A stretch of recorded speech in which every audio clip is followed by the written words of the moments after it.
ಅಖಿಲ ಭಾರತ ಯುವ ಕಾಂಗ್ರೆಸ್ಸಿನ ಅಧ್ಯಕ್ಷರಾದಂಥ ಸನ್ಮಾನ್ಯ ಉದಯ್ ಭಾನು ಅವರೇ, ನೂತನವಾಗಿ ರಾಜ್ಯಾಧ್ಯಕ್ಷರಾಗಿ ಪದಗ್ರಹಣ ಸ್ವೀಕಾರ ಮಾಡಿರ್ತಕ್ಕಂಥ ಆತ್ಮೀಯ ಮಿತ್ರರು ಸನ್ಮಾನ್ಯ ಮಂಜುನಾಥ್ ಅವರೇ, ಅವರಿಗೆ ಅಧಿಕಾರವನ್ನು ಹಸ್ತಾಂತರವನ್ನು ಮಾಡಿರ್ತಕ್ಕಂಥ 3 ವರ್ಷ ಕಾಲ ಬಹಳ ಯಶಸ್ವಿಯಾಗಿ ಯುವ ಕಾಂಗ್ರೆಸ್ಸನ್ನು ನಿಭಾಯಿಸಿರ್ತಕ್ಕಂಥ ಮೊಹಮ್ಮದ್ ನಲಪಾಡ್ ಅವರೇ, ನಮ್ಮ ಮಾಜಿ ರಾಷ್ಟ್ರೀಯ ಯುವ ಕಾಂಗ್ರೆಸ್ಸಿನ ಅಧ್ಯಕ್ಷರು ಹಾಗೂ ಒಳ್ಳೆಯ ಸಂಘಟನೆ ಮತ್ತು ಹೋರಾಟಗಾರರಾದಂಥ ಸನ್ಮಾನ್ಯ BV ಶ್ರೀನಿವಾಸ್ ಅವರೇ, ವೇದಿಕೆ ಮೇಲೆ ಆಸೀನರಾಗಿರ್ತಕ್ಕಂಥ ಇತರ ಎಲ್ಲ ಪಕ್ಷದ ಮುಖಂಡರುಗಳೇ, ಎಲ್ಲ ಶಾಸಕರೇ, ಮಾಜಿ ಶಾಸಕರೇ ಹಾಗೂ ಎಲ್ಲ KPCCಯ ಪದಾಧಿಕಾರಿಗಳೇ ಮತ್ತು ನೂತನವಾಗಿ ಆಯ್ಕೆಯಾಗಿರ್ತಕ್ಕಂಥ ಎಲ್ಲ ಸಮಸ್ತ ರಾಜ್ಯ ಮಟ್ಟದ ಯೂತ್ ಕಾಂಗ್ರೆಸ್ಸಿನ ರಾಜ್ಯ ಪದಾಧಿಕಾರಿಗಳೇ, ಜಿಲ್ಲಾ ಪದಾಧಿಕಾರಿಗಳೇ, ಬ್ಲಾಕಿನ ಪದಾಧಿಕಾರಿಗಳೇ ಹಾಗೂ ಎಲ್ಲ ಆತ್ಮೀಯ ಸಹೋದರ ಸಹೋದರಿಯರೇ, ಮಾಧ್ಯಮ ಮಿತ್ರರೇ, ಇವತ್ತು ಬಹಳ ಹೆಚ್ಚಿನ ಸಂಖ್ಯೆಯಲ್ಲಿ ಯುವಕರು ಇಲ್ಲಿ ಸೇರಿ ಈ ಬೃಹತ್ ಯುವ ಸಂಕಲ್ಪ ಸಮಾವೇಶವನ್ನು ಮಾಡ್ತಾ ಇದ್ದೀರಾ. ನಾನು ನೋಡದೆ ಬರ್ತಾ ಇರಬೇಕಾದ್ರೆ ಇಲ್ಲಿಗಿಂತ 3ರಷ್ಟು ಜನ ಹೊರಗಡೆ ಇದ್ದಾರೆ. ಸಾವಿರಾರು ಸಂಖ್ಯೆಯಲ್ಲಿ ಯುವಕರು ರಾಜ್ಯದ ನಾನಾ ಭಾಗಗಳಿಂದ ಇಲ್ಲಿಗೆ ಬಂದು ಯೂತ್ ಕಾಂಗ್ರೆಸ್ ಅನ್ನ ಒಂದು ಹೊಸ ದಿಕ್ಕಿನಲ್ಲಿ, ಒಂದು ಹೊಸ ಆಯಾಮವನ್ನು ಪ್ರಾರಂಭ ಮಾಡ್ತಕ್ಕಂಥದ್ದಕ್ಕೆ, ಒಂದು ಹೊಸ ಸಂಕಲ್ಪವನ್ನು ಮಾಡೋದಕ್ಕೆ ಇವತ್ತು ತಾವೆಲ್ಲ ಸೇರಿದ್ದೀರಾ.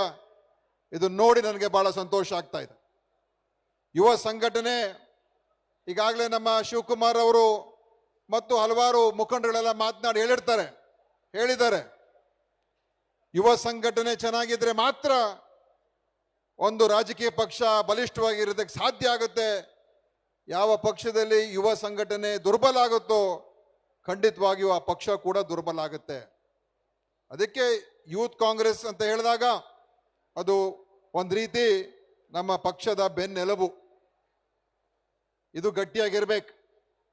ಗಟ್ಟಿಯಾಗಿದ್ರೆ ನಾವು ಎದ್ದು ನಿಂತು ಎಲ್ಲರನ್ನು ಕೂಡ ಧೈರ್ಯವಾಗಿ ಎದುರಿಸೋದಕ್ಕೆ ಸಾಧ್ಯ ಆಗುತ್ತೆ. ಅದಕ್ಕೇನೆ ಇವತ್ತು ಈ ಸಂಘಟನೆಗೆ ಹೆಚ್ಚು ಒತ್ತನ್ನು ಕೊಡಬೇಕು ಅಂತ ಹೇಳಿ ಎಲ್ಲರ ಪ್ರಯತ್ನ. ಈ ಚುನಾವಣೆಗಳಾಗ್ತಾ ಇರ್ತಕ್ಕಂಥದ್ದು, ಹೊಸ ನಾಯಕರು ಉದ್ಭವ ಆಗಬೇಕು, ಹೊಸ ನಾಯಕತ್ವ ಅವರಿಗೆ ಸಿಗಬೇಕು, ಮತ್ತು ಏನು ಒಂದು ಪಕ್ಷದ ಸಿದ್ಧಾಂತ, ಒಂದು ಕಾರ್ಯಕ್ರಮ ಇದೆ ಅದು ಜನರಿಗೆ ಹೋಗಿ ಮುಟ್ಟಿಸುವಂಥದ್ದಾಗಬೇಕು. ಪಕ್ಷದ ಸಿದ್ಧಾಂತ ಮತ್ತು ಕಾರ್ಯಕ್ರಮ ಬಹಳ ಮುಖ್ಯ. ಅದ್ರ ಬಗ್ಗೆ ತಿಳ್ಕೊಳ್ತಕ್ಕಂಥದ್ದು ಕೂಡ ಅಷ್ಟೇ ಮುಖ್ಯ. ಕೇವಲ ನಾವು ರಾಜಕೀಯ ಪಕ್ಷದಲ್ಲಿದ್ದೇವೆ, ನಾನು ಕಾಂಗ್ರೆಸ್ನಲ್ಲಿದ್ದೇನೆ, ನಾನು ಯೂತ್ ಕಾಂಗ್ರೆಸ್ನಲ್ಲಿದ್ದೀನಿ, ಯೂತ್ ಕಾಂಗ್ರೆಸ್ ಜಿಂದಾಬಾದ್, ಕಾಂಗ್ರೆಸ್ ಪಕ್ಷ ಜಿಂದಾಬಾದ್ ಅಂತ ಹೇಳಿದ್ರೆ ಅಷ್ಟಕ್ಕೆ ಕಾರ್ಯಕ್ರಮ ಆಗೋದಿಲ್ಲ.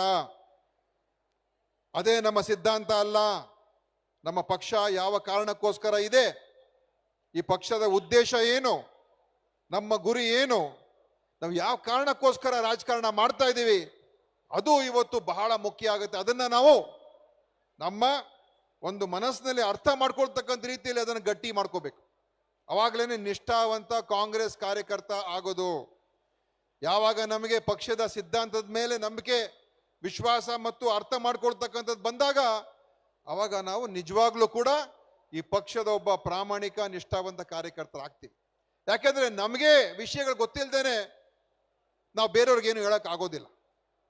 ಇವತ್ತೆಲ್ಲೋ ಒಂದು ಕಡೆ ನಾವು ಆ ತಯಾರಿಕೆಯಲ್ಲಿ ಸ್ವಲ್ಪ ಹಿಂದೆ ಬಿದ್ದಿದ್ದೇವೆ. ನಮ್ಮ ಕಾರ್ಯಕರ್ತರಲ್ಲಿ ಈ ಕಾಂಗ್ರೆಸ್ ಪಕ್ಷ ಏನು, ನಮ್ಮ ನಿಲುವುಗಳೇನು, ನಾವು ಯಾವ ಕಾರಣಕ್ಕೋಸ್ಕರ ತೀರ್ಮಾನಗಳು ತಗೊಳ್ತಾ ಇದ್ದೀವಿ, ಅದು ಸ್ಪಷ್ಟವಾಗಿ ನಮ್ಮ ಜನರಿಗೆ ಮುಟ್ಸೋದಕ್ಕೆ ಸಾಧ್ಯ ಆಗ್ಲಿಲ್ವೇನೋ ಅಂತ ಕೂಡ ಅನಿಸುವಂತ ರೀತಿಯಲ್ಲಿದೆ. ನಾವು ಬಹಳಷ್ಟು ಮಾತನಾಡ್ತೀವಿ, ಚುನಾವಣೆ ಮುಖ್ಯ, ಚುನಾವಣೆ ಗೆಲ್ಬೇಕು, ಅದ್ರ ಬಗ್ಗೆ ಎರಡು ಮಾತಿಲ್ಲ. ಯಾಕೆಂತ ಹೇಳಿದ್ರೆ ಆ ಪವರ್ಗೆ ಬಂದಾಗ್ಲೇನೆ ನಮ್ಮ ಉದ್ದೇಶಗಳೇನಿದೆ ಅದನ್ನ ಕಾರ್ಯಗತ ಮಾಡೋದಕ್ಕೆ ಸಾಧ್ಯ ಆಗುತ್ತೆ. ಆದ್ರೆ ಪವರ್ಗೆ ಬರ್ತಕ್ಕಂಥದ್ದೇ ಒಂದೇ ಗುರಿ ಆಗ್ಬಾರ್ದು. ಚುನಾವಣೆ ಗೆಲ್ಲೇಬೇಕು ಅಂತ ಹೇಳಿ ನಾವು ಬೇರೆ ಎಲ್ಲವನ್ನು ಕೂಡ ಮರೆತು ಕೇವಲ ಚುನಾವಣೆಗೋಸ್ಕರ ಸೀಮಿತವಾದಂಥ ಸಂಘಟನೆ ಆದರೆ ಅದು ಚುನಾವಣೆ ಇಲ್ದಿದ್ದಾಗ, ಪವರ್ ಇಲ್ದಿದ್ದಾಗ ಅವಾಗ ಆ ಸಂಘಟನೆ ದುರ್ಬಲ ಆಗೋಗುತ್ತೆ. ಯಾಕಂದ್ರೆ ಪವರ್ ಒಂದೇ ಮುಖ್ಯ ಆಗ್ಬಾರ್ದು. ಪವರ್ ಇರುವಂಥದ್ದು, ಅಧಿಕಾರ ಇರುವಂಥದ್ದು ನಮ್ಮ ಸೈದ್ಧಾಂತಿಕ ವಿಷಯಗಳನ್ನ, ನಮ್ಮ ಕಾರ್ಯಕ್ರಮಗಳನ್ನ ಏನಿದೆ ಅದನ್ನ ಜನರಿಗೆ ಮುಟ್ಟಿಸುವಂತ ರೀತಿಯಲ್ಲಿ ಆಗ್ತಕ್ಕಂಥದ್ದೇ ಆ ಅಧಿಕಾರ. ಇವತ್ತು ಕಾಂಗ್ರೆಸ್ ಪಕ್ಷ ಇದೆ, ಇವತ್ತು ದೇಶದಲ್ಲಿ ನಾವು ದೊಡ್ಡ ಸವಾಲನ್ನ ಎದುರಿಸ್ತಾ ಇದ್ದೀವಿ. ಇದು ನಿಜಾಂಶ, ವಸ್ತುಸ್ಥಿತಿ. ನಮ್ಮ ಎದುರಾಳಿಗಳು ಅವರು ಬಹಳ ಯಶಸ್ವಿಯಾಗಿ ಜನರನ್ನ ಅವ್ರ ಕಡೆಗೆ, ಅವರ ಗಮನವನ್ನ ಸೆಳೆಯೋದಕ್ಕೆ ಸಾಧ್ಯ ಆಗಿದೆ. ನಾವು ಈ ಒಂದು ವಿಷಯವನ್ನು ಅರ್ಥ ಮಾಡಿಕೊಂಡು ಇವತ್ತು ಕರ್ನಾಟಕ ಕಳೆದ ಚುನಾವಣೆಯಲ್ಲಿ ನಾವು ಯಶಸ್ವಿಯಾಗಿ ಗೆದ್ದು ಬಂದು. ಯಾಕೆ ಅಂತ ಹೇಳಿದ್ರೆ ನಾವು ಸಂಪೂರ್ಣವಾಗಿ ಸಜ್ಜಾಗ್ತಕ್ಕಂಥ ಕೆಲಸ ಆಯಿತು. ಕಾರ್ಯಕರ್ತರಿಗೆ ಸ್ಪಷ್ಟ ಸಂದೇಶ ಹೋಯಿತು. ಸನ್ಮಾನ್ಯ ಸಿದ್ದರಾಮಯ್ಯನವರು, ಸನ್ಮಾನ್ಯ ಡಿ ಕೆ ಶಿವಕುಮಾರ್ ಅವರು ಮತ್ತು ಇನ್ನು ಹಲವಾರು ಮುಖಂಡರುಗಳು ಅವರ ನಾಯಕತ್ವದಲ್ಲಿ ನಾವು ಕಾಂಗ್ರೆಸ್ ಪಕ್ಷ ಏನು, ನಾವು ಅಧಿಕಾರಕ್ಕೆ ಬಂದ್ರೆ ನಾವು ಏನ್ ಮಾಡ್ತೀವಿ, ನಮ್ಮ ಕಾರ್ಯಕ್ರಮಗಳು ಏನು ಅಂತ ಸ್ಪಷ್ಟವಾಗಿ ನಾವು ಜನರಿಗೆ ಮುಂದೆ ತೋರಿಸ್ತಕ್ಕಂಥ ಕೆಲಸ ಆಯಿತು. ಅದೆಲ್ಲ ಮಾಡೋದಕ್ಕೋಸ್ಕರ, ಪ್ರಚಾರ ಮಾಡಿದ್ದಕ್ಕೋಸ್ಕರ, ನಮ್ಮ ಸಂದೇಶವನ್ನ ಪ್ರತಿಯೊಂದು ಮನೆ ಮನೆಗೆ ಮುಟ್ಟಿಸುವಂತ ಕೆಲಸ ಆಯಿತು. ಅದೆಲ್ಲ ಮಾಡಿದ್ದಕ್ಕೋಸ್ಕರನೇ ನಾವು ಒಂದು ಅಭೂತಪೂರ್ವವಾದಂತ 136 ಕ್ಷೇತ್ರಗಳಲ್ಲಿ ಗೆಲ್ಲೋದಕ್ಕೆ ಸಾಧ್ಯ ಆಯಿತು. ಅದಕ್ಕೆ ಸಂಪೂರ್ಣವಾದ ಅಭಿನಂದನೆಗಳು ನಾವು ಸನ್ಮಾನ್ಯ ಡಿ ಕೆ ಶಿವಕುಮಾರ್ ಅವರಿಗೆ, ಸನ್ಮಾನ್ಯ ಸಿದ್ದರಾಮಯ್ಯ ಸಾಹೇಬರಿಗೆ ಮತ್ತು ಇಡೀ ನಮ್ಮ ಪಕ್ಷದ ಮುಖಂಡ ಅವರಿಗೆ ನಾವು ಸಲ್ಲಿಸಬೇಕಾಗ್ತದೆ. ಯಾಕೆ ಒಗ್ಗಟ್ಟಿನಿಂದ ಕೆಲಸ ಆಯ್ತು. ನಮ್ಗೆ ಗುರಿ ಏನು ಅಂತ ನಮಗೆ ಗೊತ್ತಿತ್ತು, ನಾವು ಏನು ಜನರಿಗೆ ಹೇಳಬೇಕು ಅಂತ ಗೊತ್ತಿತ್ತು. ನಮ್ಮ ಕಾರ್ಯಕರ್ತರು ಸಜ್ಜಾಗಿದ್ದು. ಇದು ಇಡೀ ದೇಶದಲ್ಲಿ ಬಹುಶಃ ಕರ್ನಾಟಕ ಇವತ್ತು ಇಡೀ ದೇಶಕ್ಕೇನೆ ಮಾದರಿಯಾಗಿದೆ ಅಂತ ಹೇಳಿದ್ರೆ ತಪ್ಪಾಗ್ಲಾರ್ದು. ಇಡೀ ದೇಶದಲ್ಲೇ ಕಾಂಗ್ರೆಸ್ ಅನ್ನ ಮತ್ತೆ ಇಡೀ ದೇಶದಲ್ಲಿ ಮತ್ತೆ ಅಧಿಕಾರ ಬರ್ತಕ್ಕಂಥದ್ದಕ್ಕೆ ಕರ್ನಾಟಕದ ಪಾತ್ರ ಬಹಳ ದೊಡ್ಡದಾಗಿದೆ. ಮೊನ್ನೆ ಚುನಾವಣೆಯಲ್ಲಿ ಗೆದ್ದಿದ್ದೇವೆ. ಈಗ ಮತ್ತೆ ನಾವು ಪಕ್ಷ, ನಮ್ಮ ಸರ್ಕಾರ ಇವತ್ತು ರಾಜ್ಯದಲ್ಲಿದೆ. ಇವತ್ತು ನಮ್ಮ ಕಾರ್ಯಕ್ರಮಗಳ ಅನುಷ್ಠಾನ ಮಾಡ್ತಾ ಇದ್ದೀವಿ. ಗ್ಯಾರಂಟಿ ಯೋಜನೆ ಅನುಷ್ಠಾನ ಮಾಡ್ತಾ ಇದ್ದೀವಿ. ಮೀಸಲಾತಿನ ಅನುಷ್ಠಾನ ಮಾಡ್ತಾ ಇದ್ದೀವಿ. ವಿರೋಧ ಪಕ್ಷಗಳು ನಮ್ಮ ಮೇಲೆ ಟೀಕೆ ಮಾಡ್ತಾ ಇರ್ತಾರೆ. ಆದ್ರೆ ನಾವು ಈ ಕಾರ್ಯಕ್ರಮಗಳ ಹಿನ್ನೆಲೆ ಏನು? ನಮ್ಮ ಕಾರ್ಯಕ್ರಮದ ಹಿನ್ನೆಲೆ ಏನಂತ ಹೇಳಿದ್ರೆ ನಮ್ಮ ಸಿದ್ಧಾಂತ. ಏನ ಸಿದ್ಧಾಂತ? ಈ ಕಾಂಗ್ರೆಸ್ ಅಂದ್ರೆ ಏನು ಅಂದ್ರೆ ಒಂದು ಜಾತ್ಯತೀತ ನಿಲುವು, ಸರ್ವಧರ್ಮ ಸಮಭಾವ ಅಂತ ಏನು ಒಂದು ನಮ್ಮ ಧರ್ಮದಲ್ಲಿ, ಹಿಂದೂ ಧರ್ಮದಲ್ಲಿ ಇರುವಂತ ಒಂದು ಮಾತಿದೆ. ಆ ಸರ್ವಧರ್ಮ ಸಮಭಾವವನ್ನ ನೈಜ ರೂಪದಲ್ಲಿ ಯಾವ್ದಾದ್ರು ಒಂದು ಪಕ್ಷ ಈ ದೇಶದಲ್ಲಿ ಅನುಷ್ಠಾನ ಮಾಡ್ತಾರೆ ಅಂತ ಹೇಳಿದ್ರೆ ಅದು ನಮ್ಮ ಕಾಂಗ್ರೆಸ್ಸಿನ ಒಂದು ಪಕ್ಷ. ಇವತ್ತು ಅದರ ನಂಬಿಕೆ ಇರುವಂಥದ್ದು ಅಂದ್ರೆ ಎಲ್ರಿಗೂ ಪ್ರೀತಿಸ್ಬೇಕು, ಎಲ್ರಿಗೂ ಗೌರವಿಸ್ಬೇಕು, ಎಲ್ರಿಗೂ ಅವಕಾಶ ಸಿಗಬೇಕು, ಎಲ್ರನ್ನೂ ಕೂಡ ಬೆಳೆಸ್ಬೇಕು, ಪ್ರೀತಿ ವಿಶ್ವಾಸ ಇರಬೇಕು, ದೇಶ ಒಂದ್ ಮಾಡಬೇಕು, ದೇಶ ಒಗ್ಗೂಡಿಸ್ಬೇಕು.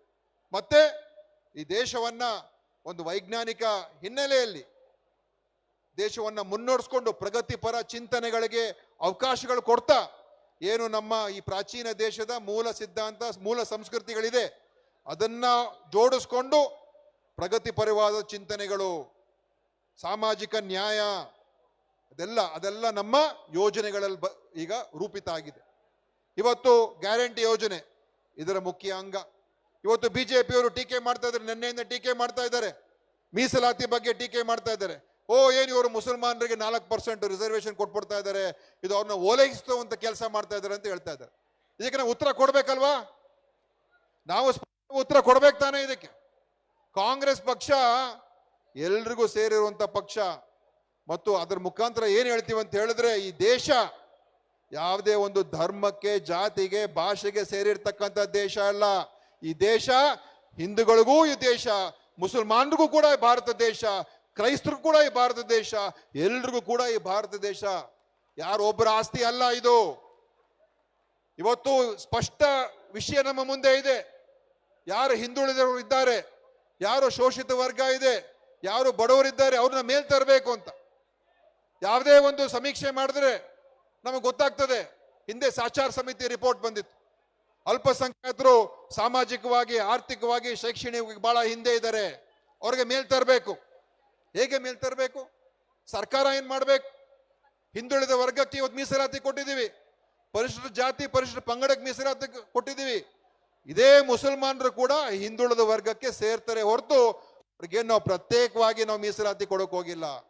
ಹಿಂದುಳಿದ ವರ್ಗದಲ್ಲಿ ಬರ್ತಕ್ಕಂತ ಒಂದು BC 2, 2B, 2A, B, 2B, 2Aಗೂ ಕೊಟ್ಟಿದ್ದೀವಿ, 2Bಗೂ ಕೊಟ್ಟಿದ್ದೀವಿ.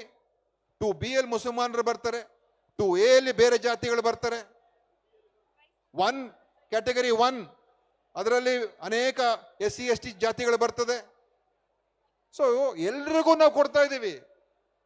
ಆದ್ರೆ ಇವರು ಕೇವಲ ಮುಸಲ್ಮಾನರನ್ನ ಟೀಕೆ ಮಾಡ್ಬಿಟ್ರೆ, ಯಾಕಂದ್ರೆ ಇವರು ಧರ್ಮದ ಹೆಸರಿನಲ್ಲಿ ರಾಜಕಾರಣ ಮಾಡ್ತಾ ಇದ್ದಾರೆ. ಇವತ್ತು ನಾವು ಯೂತ್ ಕಾಂಗ್ರೆಸ್ ಅವ್ರು ನೀವು ಎಲ್ಲ ವಿಷಯಗಳು ಎಲ್ಲ ನಾನು ಭಾಷಣ ಮಾಡಕ್ ಹೋಗಲ್ಲ ಈಗ. ಆದ್ರೆ ನಮ್ಮ ಮಂಜುನಾಥ್ ಅವರು ಅವ್ರಿಗೆ ಒಳ್ಳೆ ಅನುಭವ ಇದೆ. ಅವರು ಸ್ಥಳೀಯ ಒಂದು ಮಟ್ಟದಿಂದ ಕೆಳಮಟ್ಟದಿಂದ ನಮ್ಮ ರಿಜ್ವಾನ್ ಅವರು ಹೇಳಿದಾಗೆ ಕೆಳಮಟ್ಟದಿಂದ ಮೇಲೆ ಬಂದಿರತಕ್ಕಂಥ ಒಬ್ಬ ಯುವ ನಾಯಕ ಅಂತ ಹೇಳಿದ್ರೆ ಅದು ನಿಮ್ಮ ಅಧ್ಯಕ್ಷ ಮಂಜುನಾಥ್ ಅವರು. ಎಲ್ಲ ಹೋರಾಟ ಮಾಡಿ ಸಂಘಟನೆ ಮಾಡಿ ಬೆಳೆ ಬಂದಿದ್ದಾರೆ. ವಿದ್ಯಾರ್ಥಿ ಘಟಕದ ಅಧ್ಯಕ್ಷರ ಕೆಲಸ ಮಾಡಿದ್ದಾರೆ, ಯುವ ಕಾಂಗ್ರೆಸ್ನಲ್ಲಿ ಉಪಾಧ್ಯಕ್ಷರ ಕೆಲಸ ಮಾಡಿದ್ದಾರೆ. ಇವತ್ತು ನಿಮ್ಮೆಲ್ಲರ ಆಶೀರ್ವಾದದಿಂದ ಅವರು ಆಯ್ಕೆಯಾಗಿ ಇವತ್ತು ರಾಜ್ಯದ ಅಧ್ಯಕ್ಷರಾಗಿದ್ದಾರೆ. ಅವರು ಇವತ್ತು ಈ ಪಡೆಯನ್ನ ಏನು ಶಕ್ತಿ ಇದೆ, 20 ಲಕ್ಷಕ್ಕಿಂತ ಹೆಚ್ಚು ಸದಸ್ಯರು, ಇವರಿಗೆ ನಾವು ತಯಾರು ಮಾಡಿ ಪ್ರತಿಯೊಂದು ಬೂತ್ನಲ್ಲಿ ನಮ್ಮ ಅಧ್ಯಕ್ಷರು ಹೇಳಿದಾಗೆ ಪ್ರತಿ ಬೂತ್ನಲ್ಲಿ ಡಿಜಿಟಲ್ ಯೂತ್ ಅವರನ್ನ ತಯಾರು ಮಾಡಿ ಈ ವಿಷಯಗಳನ್ನು ಏನೇನಿದೆ, ಏನು ಭಾರತೀಯ ಜನತಾ ಪಾರ್ಟಿಯ ಆ ಸುಳ್ಳಿನ ಆಪಾದನೆಗಳ ಉತ್ತರ ಕೊಡ್ತಕ್ಕಂಥ ಸಜ್ಜು ಮಾಡ್ತಕ್ಕಂಥದ್ದು ಆಗ್ಬೇಕು. ಜನರ ವಿಶ್ವಾಸವನ್ನು ಜನರ ಮನಸ್ಸನ್ನು ಗೆಲ್ತಕ್ಕಂಥ ಕೆಲಸ ಸಂಘಟನೆ ಆಗಬೇಕು. ನಾವೆಲ್ಲ ಸೇರಿ ಆ ಕೆಲಸ ಮಾಡೋಣ. ಇದು ನಮ್ಮ ಡ್ಯೂಟಿ, ನಮ್ಮ ಜವಾಬ್ದಾರಿ. ಯಾಕಂದ್ರೆ ನಾವಿವತ್ತು ಈ ಸ್ಥಾನದಲ್ಲಿ ನಿಂತ್ಕೊಂಡು ತಮ್ಮನ್ನು ಉದ್ದೇಶಿಸಿ ಮಾತಾಡ್ತಕ್ಕಂಥ ಶಕ್ತಿ ಬಂದಿದೆ ಅಂತ ಹೇಳಿದ್ರೆ ಅದು ಬಂದಿರುವಂಥದ್ದು ನನಗೆ ನಮ್ಮ ಯೂತ್ ಕಾಂಗ್ರೆಸ್ ಇಂದ ಬಂದಿದೆ ಹೊರತು ಬೇರೆ ಯಾವ ಸಂಘಟನೆಯಿಂದ ನನಗೆ ಬರಲಿಲ್ಲ. ಯೂತ್ ಕಾಂಗ್ರೆಸ್ ಇಂದ ನನಗೆ ರೆಕಗ್ನಿಷನ್ ಸಿಕ್ಕಿರೋದ್ರಿಂದನೇ ನನಗೆ ಶಾಸಕನಾಗ್ತಕ್ಕಂಥ ಅವಕಾಶ ಆಯ್ತು. ಆಮೇಲೆ ಈಗ 6ನೇ ಬಾರಿ ಶಾಸಕ, ಆಮೇಲೆ ಜಿಲ್ಲಾ ಅಧ್ಯಕ್ಷನಾದೆ, ಯೂತ್ ಕಾಂಗ್ರೆಸ್ ಅಧ್ಯಕ್ಷನಾಗಿದ್ದೆ, ಕಾರ್ಯಾಧ್ಯಕ್ಷನಾಗಿದ್ದೆ, ಅಧ್ಯಕ್ಷನಾಗಿದ್ದೆ. ಎಲ್ಲ ಹುದ್ದೆಗಳನ್ನ ಅಖಿಲ ಭಾರತ ಮಟ್ಟದ ಕೆಲಸ ಮಾಡೋ ಅವಕಾಶ ಸಿಕ್ಕಿದೆ. ಅಂದ್ರೆ ನಮಗೆ ಇವತ್ತು ಅಧಿಕಾರ ಹೋರಾಟ ಮಾಡೋಣ, ಆದ್ರೆ ಸಿದ್ಧಾಂತವನ್ನ ನಾವು ಮರಿಬಾರ್ದು. ಈ ಪಕ್ಷ ಏನು ಅಂತ ನಾವು ತಿಳ್ಕೋಬೇಕು, ಸ್ಟಡಿ ಮಾಡಬೇಕು, ಓದ್ಕೋಬೇಕು. ಯಾರು ವಿಚಾರ ಗೊತ್ತಿದೆ ಅವರಿಂದ ಕೇಳೋದು ತಿಳ್ಕೋಬೇಕು. ಈ ಒಂದು ಪ್ರವೃತ್ತಿಯನ್ನು ಬೆಳೆಸ್ಕೊಳ್ಳಿ, ಒಂದು ಒಳ್ಳೆ ಸಂಘಟನೆ ಬೆಳೆಸೋಣ. ನಾವು ಎಲ್ಲರೂ ಸೇರಿ ಅವ್ರ ಜೊತೆ ಮಂಜುನಾಥ್ ಜೊತೆ ನಿಲ್ಲೋಣ. ಮುಂದೆ ಇನ್ನೂ ಅನೇಕ ಅವಕಾಶಗಳು ಬರ್ತದೆ. ಅವಕಾಶಗಳನ್ನ ನಮ್ಮ ಕಡೆಗೆ ಬರ್ತಕ್ಕಂಥದ್ದಕ್ಕೆ ನಮ್ಮ ಸಂಘಟನೆ ಬಲಿಷ್ಠವಾಗಿದ್ರೆ ಅವಕಾಶಗಳು ಬಂದೇ ಬರುತ್ತೆ ಅಂತ ಹೇಳಿ ಇವತ್ತು ಈ ಕಾರ್ಯಕ್ರಮ ಬಹಳ ಯಶಸ್ವಿಯಾಗಿ ನಾವು ಎಲ್ಲ ಮಾಡಿದ್ದೀರಾ. ನಿಮ್ಗೆ ನನ್ನ ಹೃತ್ಪೂರ್ವಕವಾದ ಅಭಿನಂದನೆಗಳು. ನೀವು ಸೇರಿ ಕಾಂಗ್ರೆಸ್ ಅನ್ನ ಕರ್ನಾಟಕ, ದಕ್ಷಿಣ ಭಾರತ, ಇಡೀ ದೇಶ ಕಾಂಗ್ರೆಸ್ ಅಧಿಕಾರಕ್ಕೆ ಬರ್ತಕ್ಕಂಥದ್ದಕ್ಕೆ ನಾವು ಮಾಡೋಣ ಅಂತ ಹೇಳಿ ನನ್ನ ಮಾತನ್ನು ಮುಗಿಸ್ತೇನೆ. ಜೈ ಹಿಂದ್, ಜೈ ಕರ್ನಾಟಕ.